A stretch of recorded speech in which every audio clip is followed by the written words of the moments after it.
Hello, everyone. Today, March 8th, is International Women's Day. And I could not let today go by without doing something of a vlog nature. No women throughout my life, no women, I should clarify, no women whom I have not actually met, who are not actually a part of my real touch grass kind of life. No women have inspired me more than the women who make art. Women who compose music or play instruments. Women who paint, sculpt, draw. Women who write. Those are the women who, they are the ones I look up to. They're the ones I daydream about being. They're the ones who manage to shape something out of nothing. And to me, there are few things more miraculous than that ability to shape something from nothing because of the power, or through the power of your own imagination. So, the sad thing, I'm going to get the complaining portion of this video out of the way first. The sad thing is that there's very little art about women who make art. There are precious few movies. A few stand out, Portrait of a Lady on Fire, for example, but there really aren't that many movies about women who make art. There are not that many TV shows that show women making art. And generally writers, I've seen advice to authors telling them that they shouldn't write about artists and authors, that they should give their protagonist pretty much any other kind of role, which I think is pretty bogus advice, because the few times that I have read stories about women who make art, they've been wonderful. Little Women, of course, is the classic example. Then you have Anne of Green Gables by Lucy Maud Montgomery, and also another series by Montgomery called Emily of New Moon, which also deals with an aspiring writer.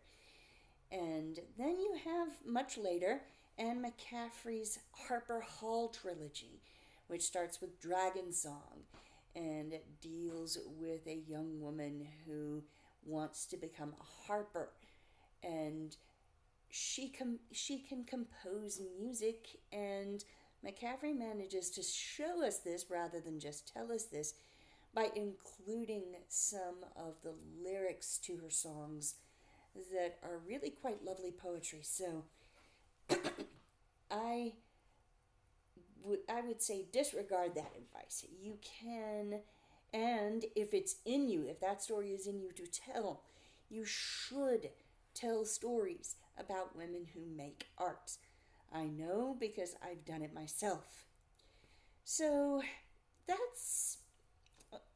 is my regret, that we haven't seen more stories about creative women. Instead, what we see all the time are stories about creative men and their long-suffering mates. It seems always you've got to have this male genius, male super genius, who cannot be understood by and yet is loved by a much less gifted, much more ordinary woman. Again and again, this story gets told. It's time to flip the script a little bit. But anyway, that's it for the complaining portion of my video. Instead, I just want to take the opportunity to hold up some books written by some of my favorite women who make art. So, here goes. 1 minute recommendations. Spinning Silver by Naomi Novik. This I read about 5-6 years ago, and it is still my favorite book of the new millennium. The Once and Future Witches by Alex E. Harrow tells the story about a group of three sisters, one a maiden, the other a mother, the other a crone, or at least a spinster, and how they work through the dysfunction in their family to become a unit to fight for their freedom and for other oppressed women, this being the early 20th century during the push for women's suffrage. The Witch's Heart by Genevieve Gornichek. Beautiful book that tells the story of Angerboda, who was married at one point to the god Loki from Norse mythology. And if you really want to read the story of a long-suffering woman married to or in a relationship with an erratic, unpredictable man, try this one, because Angerboda does have power in her own right. And when efforts are made to take her agency away from her, she just pulls it right back. Raybearer by Jordan Ifueko.